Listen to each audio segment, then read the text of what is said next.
Hola, soy Roberto Garralda de Postres Nayem y bueno, quiero presentaros una gama nueva de producto que se llama Mi Momento y es un postre de queso chocolate con frutas. Lo hemos desarrollado en un envase nuevo y diferente para que os facilite la manera de comerlo de una manera diferente y disfrutar más del momento del postre.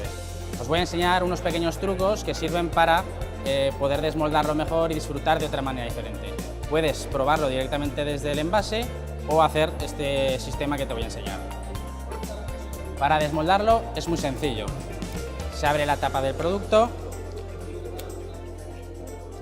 y le pasamos con un cuchillo un poquito alrededor del postre.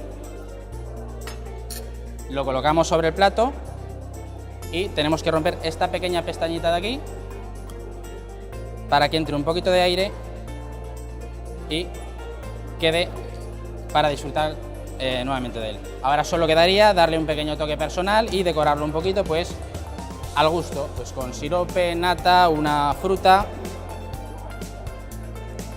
y pues algún detalle. Es cuestión de echarle imaginación y a disfrutar tu momento.